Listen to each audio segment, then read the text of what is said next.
சைராம். என் உயிரின் உயிரானவர்களே, அனைவருக்கும் வியாழன் தின வாழ்த்துக்கள். உன் தேவைகளை நான் அறிவேன். உன் வேதனையை நான் பார்த்தும் பார்க்காமல் இருப்பேனா? உன் கண்ணீரை துடைக்க எனக்கு ஒரு நொடி போதும். ஆனாலும் அதில் சில பிரச்சனைகள் உள்ளது. இதை பற்றி தான் இன்னைக்கு இந்த பதிவில் நாம் பார்க்க போகிறோம். என்கிட்ட ஒரு சைராம் கேட்டாங்க, இவ்வளவு பிரச்சனைகள் இருந்தும், கடவுள் சக்தியானவராக இருந்தும் என்னுடைய கண்ணீரை அவர் துடைக்கவே இல்லையே, இதுக்கு பதில் சொல்லணும் நீங்கள் அப்படின்னாங்க. நீங்கள் எத்தனை கேள்விகளை எத்தனை கோணத்தில் கேட்டாலும் என்னால் பதில் சொல்ல முடியும். ஏன்னா பதில் சொல்லுவது நான் இல்லை, நம்ம அன்பே சாயப்பா மட்டுமே. அதாவது எவ்வளவு தான் இப்போ நமக்கு கடவுள் கொடுத்தாலும் அதை நாம் தொலைத்து விடுவோம். ஒரு வெற்றியை கொடுக்குறாரு, அந்த வெற்றி அந்த ஒரு நிமிஷமோ ஒரு நாளோ இல்லை ஒரு மாதமோ அதோடு முடிஞ்சிடும். ஆனால் அவர் எப்படிப்பட்ட வெற்றியை கொடுக்கணும் நினைக்கிறாருன்னா, ஜென்மத்துக்கும் அந்த வெற்றி தொடரணும், மறு ஜென்மத்துக்கும் அந்த வெற்றி பலனளிக்கணும். நம்ம தான் ஒரு குறுகலான மனநிலையில் இருக்கிறோம். இன்னைக்கு வாழ்ந்தா போதும், நாளைக்கு பரவாயில்ல, இன்னைக்கு எனக்கு பிரச்சனை இருக்கக்கூடாது, அப்போ நாளைக்கு. இதற்கு உங்களால் பதில் சொல்ல முடியுமா? ஏன் இன்னைக்கு மட்டும் வாழ்ந்தா போதுன்றீங்க? அப்போ நாளை வராமல் போயிடாதா? தூங்கி எழுந்திரிச்சா அடுத்த நாள் தானே, இல்லை தூங்கி எழுந்திரிச்சா அதே நாள் ரிப்பீட் ஆக போகுதா? அப்போ இன்னைக்கு விடக்கூடிய கண்ணீரை விட நாளைக்கு விடக்கூடிய கண்ணீர் அதிகம். அப்போ இன்று உனக்கு நான் தராத வெற்றியை நாளை நான் தரும் பொழுது உன்னுடைய கண்ணீருடைய தீவிரம் குறைக்கப்படும். மனுஷனுடைய கணக்கு வேற, தெய்வத்தோட கணக்கு வேற. தெய்வம் பல கால்குலேஷனை பேஸ் பண்ணி தான் நமக்கு கொடுக்க வேண்டியதை கொடுக்கும், எடுக்க வேண்டியதை எடுக்கும். ஆனால் மனுஷன் என்கிட்ட எதையுமே எடுக்கக்கூடாது, எல்லாத்தையும் கொடுக்கணும் அப்படின்னு நினைக்கிறாங்க. அப்படி தான் நீங்களும் நினைக்கிறீங்க. ஆனால் கணக்கு இருக்குது, அதை எடுத்தாதான் இதை கொடுக்க முடியும். ஒரு வியாபாரத்தில் பெரிய லாஸ் ஏன் லாஸ் ஆக்குறார் தெரியுமா? நீங்கள் அதே நம்பிக்கையோட அந்த வியாபாரத்தை பார்த்தீங்கன்னா வேறு ஒரு வியாபாரத்தின் மூலமாக அந்த நஷ்டத்தை லாபமாக மாற்றுவார். அப்போது நமக்கு லாஸ்ன்றதை பற்றி தான் தெரியும். எஸ், லாஸ் ஆச்சு உன்னோட அனுபவ குறைவால், இல்லை கர்மாக்களால், இல்லை அஜாக்கிரதையால், இல்லை திறமையின்மையால், ஏதோ ஒரு விஷயத்தில் அங்கே லாஸ் ஆகிருக்கு. ஆனால் கடவுள் ஏன் அதை லாஸ் ஆக்கியிருக்கிறார்? அவர் தான் ஆக்கினார், வேற யாரும் ஆக்கலை. ஏன் லாஸ் ஆக்கினார்னா, நீ பாடத்தை நல்லா படிச்சுக்கோ, நீ கேட்ட வெற்றியை நான் தரணும்ல, அதனால் மிக பிரம்மாண்டமான வெற்றியை நான் தருவேன். அதற்காகத்தான் உன் வாழ்க்கையில் இவ்வளவு தடையும் தாமதமும். என்னை வச்சே சொல்லலாமே. ஏன்னா வியாபாரமே இல்லாமல் டோட்டலாக பிளாக் ஆகி வாழ்ந்தா போதும், என்னை ஏன் வாழ வைக்காமல் இருக்க அப்படின்னு கடவுள்கிட்ட எதிராக சண்டை போட்டது மட்டும் இல்லை, கடவுள்கிட்ட கோபப்பட்டும் நிறைய வார்த்தைகளை விட்டேன், நிறைய வார்த்தைகள். இப்போ கடவுள் கோச்சிக்கல, கடவுள் பார்த்து ரசிச்சிருப்பாருன்னு நினைக்கிறேன். ஒரு சின்ன குழந்தை நம்மக்கிட்ட ஏதாவது கேட்குது, நம்ம கொடுக்கலன்னா கோவப்படுது, பயங்கரமாக அழுவுது, அடம் பிடிக்குது, சாப்பாடு தட்டை வீசுது, நம்ம மேலே சாப்பாடை கொட்டுது. சில அம்மாக்கள் வெளுத்து வாங்குவாங்க, ஆனால் சில அம்மாக்கள் என்ன பண்ணுவாங்க, அதை ரசிப்பாங்க. பார்த்தியா என் பிள்ளைக்கு எவ்வளவு கோவம், என்னை பார்த்த மாதிரியே தானே இருக்குது என் பிள்ளை, இப்போ நானும் இது மாதிரி தானே செஞ்சேன், என்னோடய அம்மா சொன்னாங்க அப்படின்னு ரசிக்கிறவங்களும் இருக்காங்க, வெளுக்கிறவங்களும் இருக்காங்க, ஆனால் ரசிக்கிறவங்களும் இருக்காங்க. சாயப்பா 2வது ரகம். நீங்கள் என்ன கோபப்பட்டாலும் அந்த மனுஷன் அதே புன்னகையோட ரசித்து கொண்டு இருக்கிறார். அதனால் பெருசாக ஒன்றும் இது பண்ணலை. எத்தனை சாமிகளை நான் திட்டினேன் தெரியுமா? ஜீசஸ் திட்டினேன், மாரியம்மனை திட்டினேன், நான் வணங்கிக்கிட்டு இருந்த ராகவேந்திரரை திட்டினேன். அப்போ சாய்பாலா உள்ள என்ட்ரி ஆகலை. மாரியம்மன் வந்து ஊர்வலமாக வராங்க. கரெக்டாக எங்கன்னா ஈரோடில் அந்த காளமாட்டு சிலையில் இருந்து நாடார்மேடுக்கு போகிற இடத்துல ஒரு மசூதி இருக்கும். அந்த மசூதிக்கு முன்னாடி நான் நிற்கிறேன். ஏன்னா எனக்கு 2-3 பேர்கிட்ட அன்றைக்கி நான் காசு கொடுக்குறேன்னு சொன்னேன். என்னை வலைவீசி தேடுறாங்க சந்து பந்திலெலாம். அப்போ மாரியம்மன் வந்து அலங்காரத்தோட கோயிலில் இருந்து அந்த இது நடக்குது. ஐ திங்க் மார்ச் ஏப்ரலில் நடந்திருக்கும்னு நினைக்கிறேன். அங்கேருந்து ஊர்வலமாக வராங்க. அப்போ சொல்கிற அவர் நிறைய வார்த்தை திட்டினேன். அந்த வார்த்தைகள் சொல்ல வேண்டாம், நிறைய வார்த்தை திட்டினேன். கோபம் அவ்வளவு, அழுகையெல்லாம் வரல. ஏன்னா மாரியம்மனை நான் முழுசாக நம்பினேன். என் கடன் தீரும் தீரும் தீரும் அப்படின்னு. அதுக்காக மாரியம்மன் கை விடலை. தோ இப்போ கூட மாரியம்மன் வாடா, அன்றைக்கி என்னை எப்படி திட்டினேன். ஈரோட்டில் பெரிய மாரியம்மன் கோயிலுக்கு போகும்போது இந்த மாதிரியான பேச்சுவார்த்தை எனக்கும் அம்மனுக்கும் நடக்கும். அன்னைக்கு நீ எப்படி திட்டின என்ன ரோட்டில் பார்த்தியா, நான் உன் அம்மாடா, நீ என்ன வேணாலும் திட்டு, நான் உன்னை கோவப்படவே மாட்டேன், உனக்கு உரிமையோடு திட்டுற, அதே உரிமையோடு நான் உனக்கு தண்டனையும் கொடுக்குறேன். தண்டனை ஏன் கொடுக்குற? திருந்துறதுக்கு தானேடா. இன்றைக்கி அவ்வளவு சந்தோஷமாக இன்றைக்கி நீ வாழ்ந்துகிட்டு இருக்க, கடன் இல்லாமல் வாழ்ந்துக்கிட்டு இருக்கேன்னா, அன்றைக்கி நீ கடன் வாங்கினதால நடுத்தெருவில் என்னை வந்து திட்டினேன். நானாடா உன்னை வாங்க சொன்னேன்? இன்னும் நான் வந்து உன்னை வாங்க சொன்னது போலவும், நீ அதனால் பாதிக்கப்பட்டவன் போலவும் என்ன மாதிரி ஆட்டம் போட்ட. இதெல்லாம் எப்பயுமே ஈரோடில் இருக்கக்கூடிய மாரியம்மன் கோயிலாக இருக்கட்டும், நம்ம இப்போ இருக்க வீட்டு கிட்ட குளிர்ந்த மாரியம்மனாக இருக்கட்டும், எல்லாமே அந்த அம்மா மாதிரி தான் இருக்குது. எனக்கு இன்னும் கோயில் வித்தியாசம்தான் இருக்கே தவிர அம்மன் வித்தியாசப்படலை.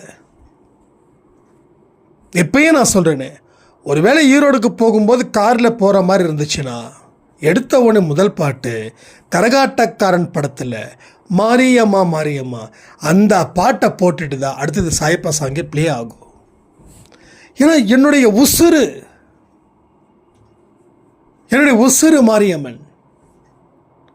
அப்போது நீங்கள் திட்டுறது தப்பே இல்லை, நீங்கள் திட்டுங்க, உங்கள் உரிமை இருக்குது. ஆனால் கடவுள் கோச்சிக்க போகிறதில்ல. ஆனால் நீங்கள் விழுந்த இடத்துல விழுந்து கிடக்குறீங்க, இதான் ப்ராப்ளம். விழுந்த இடத்துல இருந்து எழுந்திருக்கணும். அம்மன் காப்பாற்றுவான்னு எழுந்துருங்க, சாயப்பா காப்பாற்றுவான்னு எழுந்துருங்க. அப்போ எழுந்திருக்கும் பொழுது வாழ்க்கையில் மிகப்பெரிய வெளிச்சத்தை நீ பெறுவாய். கீழே விழுந்து கிடக்கும்போது இருட்டாக தானே இருக்கும், எழுந்திருக்கும் போது தான் வெளிச்சம் இருக்கும். ஸோ விழுந்தவனை கடவுள் தாங்கி பிடிக்கிறார். அவன் விழுந்தவன் முயற்சி செய்தால் மட்டுமே நடக்கும், முயற்சி செய்யலைன்னா நடக்காது. அதாவது ரோட்டில் ஒருத்தவங்களுக்கு ஆக்சிடெண்ட் ஆகுது, அவங்க படுத்த படுக்கை ஆகிட்டாங்கன்னா யாரும் அவங்கள வந்து ஹெல்ப் பண்ண மாட்டாங்க. ஹெல்ப் பண்ணணுன்னா எல்லாருக்கும் ஆசை இருக்கும், எல்லாருக்கும். ஆனால் சட்ட திட்டம் அது இது ரூல்ஸு ரெகுலேஷன்ஸு அது இது எதோ போட்டு குடைச்சல் பண்ணுவாங்கன்னு சொல்லி யாரும் பண்ணுறதில்ல. ஆனால் விழுந்தவ டக்குன்னு கஷ்டப்பட்டு எழுந்திருக்கும் போது 4 பேர் இல்லை 40 பேர் ஓடி போய் உதவி செய்வாங்க. சும்மா மனுஷனை குறைலாம் சொல்லக்கூடாது, எல்லா மனுஷங்களும் தங்கமானவங்க தாங்க.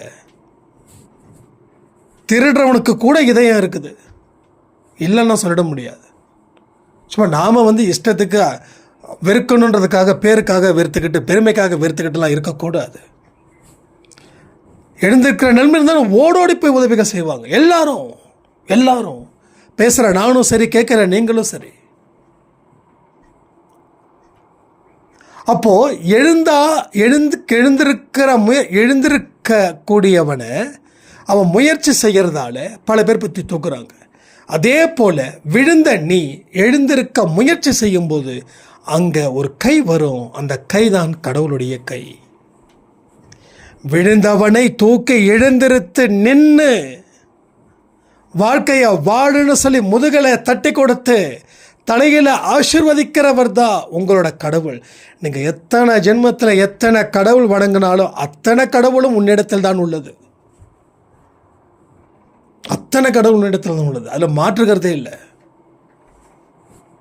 இந்த ஜென்மத்தில் நம்ம இந்துவாக பிறந்தோம், போன ஜென்மத்தில் கிறிஸ்டியனாக பிறந்திருக்க முடியாதா?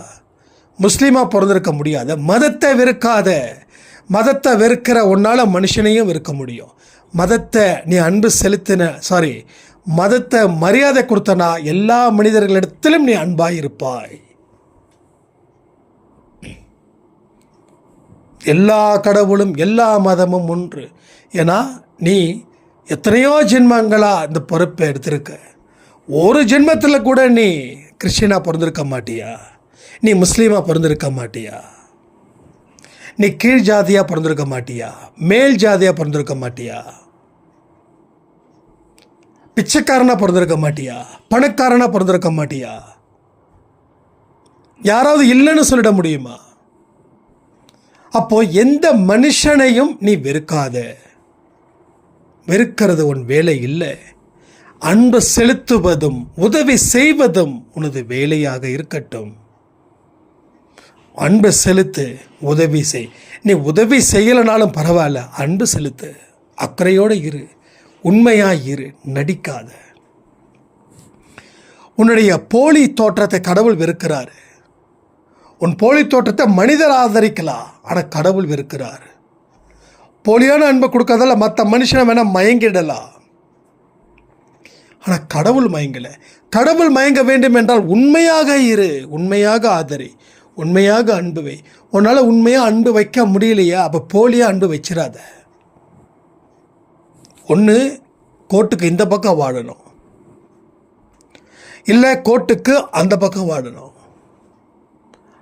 அங்கே போய் கொஞ்ச நேரமோ இங்கே போய் கொஞ்ச நேரமோ இருந்தால் எந்த இடத்துலையும் கடவுளுக்கே குழப்பமாயிடும். இவன் யாருப்பா அவன்? கடவுளுக்கே குழப்பத்தை ஏற்படுத்துறது மனிதனுடைய கேரக்டர்ஸாக மாறுது. இவனை போய் இப்படி படைச்சிட்டேமேனு கடவுள் குழம்பிடக்கூடாது. நம்ம நல்லபடியாக தான் படைச்சிருக்கோம். இந்த சந்தோஷையும் இந்த அன்பேசாய் குடும்பத்தில் இருக்கிறவங்களையும் சந்தோஷமாக இருக்கு, நல்லா இருக்காங்க. எஸ், கடவுளே என்னை பார்த்துக்கோன்னு சொல்லாதீங்க, கடவுளை நீங்கள் பார்த்துக்கோங்க. இப்போ வரைக்கும் நான் சொல்கிறேனே, சாயப்பா எனக்கு காப்பாற்றணும்லாம் இல்லை, அவரை நான் பார்த்துக்கணும். இது இன்னைக்கு நேற்று வந்தது இல்லை. என்னைக்கு அவர் என் மனசில் ஆழமாக இருந்தாரோ அன்னையில் இருந்து இன்னைக்கு வரைக்கும் ஒரு வயசான அப்பாடா என் அப்பா, சீக்கிரமாக வீட்டுக்கு போகணும், சீக்கிரமாக அவர்கிட்ட பேசணும், அவர் முகத்தை பார்க்கணும், அவரை கட்டி பிடிக்கணும், அவருக்கு முத்தம் தரணும், அவரை காலை பிடிச்சி கண்ணீர் விடணும். இதெல்லாம் இயல்பாக இருக்குது. ஒரு அன்பு. மாணிக்க வாசகர் மாதிரி யாராலையும் அன்பு வைக்க முடியாது. பட் நமக்கு இந்த அளவுக்காவது ஒரு விழிப்புணர்வு, ஒரு அன்பு கொடுத்த இந்த பிரபஞ்சத்துக்கு நன்றி சொல்லணும். என்னுடைய அப்பா அம்மாவுக்கு நன்றி சொல்லணும். அவங்க ஜெனட்டிக் வயசில் தான் நம்ம வரோம். கொஞ்சம் கொஞ்சமாக தான் நமக்கு அடுத்தடுத்த கட்டங்கள் நகருது, இங்கே மூமெண்ட் ஆகுது. நான் தான் சொன்னேன், உங்கள் குழந்தைக்கு நீங்கள் நல்ல தகப்பனா தாயா இருக்கீங்களான்றது என்னைக்காவது யோசிச்சு பாருங்க. அப்படி இல்லைன்னா இருக்க முயற்சி பண்ணுங்க. மனைவியை உங்கள் மகன் மதிக்க வேண்டும், மனைவியை போட்டு மிதிக்கக்கூடாது. அப்போ கணவன் மனைவியோட உறவு அன்பு எப்படி இருக்கணும்? உங்களை பார்த்து தான் குழந்தைங்க வளர்கிறாங்க. ஒழுக்கம்தான் முதல். படிப்பு காசு விஷயமே இல்லை. எத்தனையோ பேர் நீங்கள் படிச்சிருக்காங்க ஆனால் ஒழுக்கம் இல்லாமல் இருக்காங்க. எத்தனையோ பேர் படிக்கலை ஆனால் ஒழுக்கத்தோடு இருக்காங்க. அவன் கம்பீரமாக வாழுறான். ஆனால் படித்தவன் ஒழுக்கம் இல்லாத தனத்தினால் இவன் அவனுக்கு அடிமையாக வாழ்ந்து கொண்டிருக்கிறான். நான் இப்போயே சொல்லணேன், படிப்பை பற்றி நான் பெருசாக கவலைப்பட்டதே கிடையாது. அதுக்காக நான் படிக்காதவன்னு சொல்லலை. நான் எம்காம் படிச்சிருக்கேன். ஆனால் படிக்கிறதால மட்டும் ஒருவன் உயர்வுத்தன்மையை அடைந்து விட முடியாது ஒழுக்கத்தினால். அப்போ ஒழுக்கம் எங்கே இருக்குது? அவன் குடும்பத்தில் இருந்து கிடைக்குது. ஒரு பெண்ணை தப்பாக பார்க்குறதும் தப்பாக பார்க்காததும் அவன் குடும்பத்தில் இருந்து தான் அது கிடைக்குது. குடும்பத்தில் பெற்ற தாயோ பெற்ற தந்தையோ அவனை நல்லபடியாக வளர்க்கணும். உங்கள் பையனோ பொண்ணோ சரியில்லை அப்படின்னா அதற்கு முதல் குற்றச்சாட்டு நீங்கள் தான். நீங்கள் சொல்லலாம், வீட்டில் இருக்கும்போது நல்லா தான் இருக்காங்க, வெளியில் போகும்போது நான் என்னங்க பண்ண முடியும்? இப்போ பொறுப்பை இன்னொருத்தங்க மேலே சுமக்கிறதால உங்கள் பையன் தப்பான வழியில் போனால் அது உங்களுக்கு பாரம் இல்லாமல் போயிடுமா? இப்போ உங்கள் மகனையோ மகளையோ நீங்கள் நேசிக்கிறீங்க, இல்லைன்னு சொல்லலை. ஆனால் அவங்கக்கிட்ட ஃப்ரெண்ட்ஷிப்பாக இருக்கீங்களா? அங்கே தான் மிஸ் ஆகுது. போட்டுக்க துணி வாங்கி கொடுக்குற, ட்ரெஸ்ஸு வாங்கி கொடுக்குற, நல்ல ஸ்கூலில் படிக்க வைக்கிற, ஸ்நாக்ஸ் வாங்கி கொடுக்குற, இதுவே பெற்றோர்கள் பெருமையாக நினைக்கிறாங்க. இது பெருமையா? இதை தாண்டினதெல்லாம் இருக்கு. நம்ம அப்பா அம்மாவில் அவங்க அப்பா அம்மா அப்படி தான் வளர்த்தாங்களா? இல்லை நம்ம அப்பா அம்மாவுக்கு முன்னாடி இருக்கக்கூடிய அப்பா அம்மாவுக்கு முன்னாடி இருக்கிறவங்க அப்படி தான் வளர்த்தாங்களா? அதெல்லாம் கிடையாது. கேட்டதை வாங்கி கொடுக்கறதால மட்டும் குழந்தைங்களுக்கு ஒழுக்கம் வந்துடாது. குழந்தைங்கள தீவிரமாக கண்காணிக்கணும். அதுக்காக சந்தேகப்படவும் கூடாது. ஒரு ஃப்ரெண்டாக தோள் மேலே கை போட்டு பேசுங்க. என்னடா ஆச்சு அப்படின்னு கேளுங்க, என்னம்மா ஆச்சுன்னு கேளுங்க. குழந்தைங்களோட டேஸ்ட் என்னவோ புரிஞ்சுக்கிட்டு அதுக்கு தகுந்த மாதிரி நீங்கள் மாறுங்க. அப்போது அவங்க எங்கே மிஸ்டேக் பண்ணாலும் உங்ககிட்ட சொல்லுவாங்க. அப்போ நீங்கள் அவங்கள அடிக்கவோ உதைக்கவோ பெருக்கத்தக்க வார்த்தைகளையோ பேச மாட்டீங்க. அதற்கு பதிலாக அருமையான ஒரு விஷயத்தை சொல்லி அவங்களுக்கு புரிய வைப்பீங்க. ஹிட்லரும் மாதிரி இருக்க வேண்டாம், அன்னை தெரசா மாதிரியும் இருக்க வேண்டாம். ஒரு இணைப்பை உருவாக்குங்கள். ஏன்னா உங்கள் குழந்தைங்க, நீங்கள் தான் அவங்களுக்கு எல்லாமே. முழு உலகமே நீங்கள் தான். முழு உலகமே நீங்கள் தான். இந்த படம் யாருக்கு அப்படின்னு சொல்லி சிவனுக்கும் பார்வதியும் தன்னுடைய மகன்களுக்கு பிள்ளையாருக்கும் முருகருக்கும் இது பண்ணாங்க. உலகத்தை யார் ஒருவர் சீக்கிரமாக சுற்றி வருகிறாரோ அவருக்குத்தான் இந்த ஞானப்பழம். பாவம் முருகர் அழன்னு அலைஞ்சி வந்து சேர்ந்த உடனே விநாயகர் என்ன பண்ணிட்டாரு? சாப்பிட்டு அந்த தோலை வரைக்கும் தூக்கி போட்டார். எனக்கு தானே வரணும் அப்படின்னவனே, அம்மையும் அப்பனும் தான் உலகம், நான் அதை சுற்றி வந்து நீ ஞானப்பழத்தை பெற்றுக்கொண்டேன் அப்படின்னு. உண்மை அது, உண்மை உண்மை உண்மை, 100% உண்மை. இதெல்லாம் யோசித்து பார்த்து கொஞ்சம் சரி பண்ணுங்க. சரியில்லாததை சரி செய். சரியில்லாததை சரி செய்யாமல் வேறு ஒன்றுக்கு பயணத்தை நம்ம வகுத்தோம் என்றால் எந்த பயணமும் முடிவடையாதுன்னு சொல்லி இந்த பதிவை சாரி அதுக்கு முன்னாடி வாய்ஸ் ஆஃப் சாய் அப்படின்னு ஒரு சேனல், நம்ம ஏற்கனவே சாய் 365 சேனல் தான், அந்த சேனலுக்கு நேம் சேஞ்ச் பண்ணியிருக்கோம். அதனுடைய பதிவு இன்று மாலை 6 மணிக்கு, சரிங்களா? 6 மணிக்கு வரும். ஒவ்வொரு நாளும் அந்த பதிவு வரும். 5லிருந்து 10 நிமிஷம் அந்த பதிவு வரும். அதனால் மறக்காமல் அந்த சேனலை நீங்கள் பார்க்கணும். ஏன்னா இந்த மாயுத பயிற்சி முடிஞ்சதுக்கப்புறம் நிறைய விஷயங்கள் ஒரு மாற்றத்தை நோக்கி நாம் செல்கிறோம். அதனால் கூடுதலாக நேரம் ஒதுக்கப்படுகிறது இன்று முதல். ஓகேங்களா? ஸோ சாய் 1:10 கேள்வி பதிலாகவும் வாய்ஸ் ஆஃப் சாய் என்ற சேனலில் சாய்பா பற்றி அற்புத கதைகள் எல்லாமே சாய்பா ரிலேட்டடாக தான் வரும். அண்ட் வழக்கம் போல் அன்பே சாயில் சாய் குரலில் இன்றைக்கி காலையில் 10 மணிக்கு பிரார்த்தனை நல்லபடியாக முடிஞ்சது. அதை கேட்காதவங்களும் கேளுங்க. எல்லாமே நான் ஸ்டேட்டஸில் வைப்பேன். அதனால் நீங்கள் பார்த்து வாழ்க்கையில் எதை நம்ம தேடுறோமோ அது கிடைக்குன்ற நம்பிக்கையை ஏற்படுத்துவதற்கு உண்டான முயற்சிகள் தான் எல்லாமே. அதனால் எல்லாம் உங்கள் கையில் இருக்குது. நாங்களும் இங்கே உழைக்க ரெடியாக இருக்கோம், நீங்கள் கேட்க தயாராக இருந்தால். ஏன்னா மறுபடியும் சொல்கிறேன், இது அருமையான அற்புதமான ஒரு வாய்ப்பை சாய்பா கொடுத்துருக்காங்க. அதனால் எல்லோரும் புரிஞ்சு அதற்கு தகுந்தது போல் வாடணும்னு சொல்லி இந்த பதிவை நான் முடிக்கிறேன். ஜெய் சாய்ராம். ஓம் சாய்ராம். ஓம் சாய்ராம்.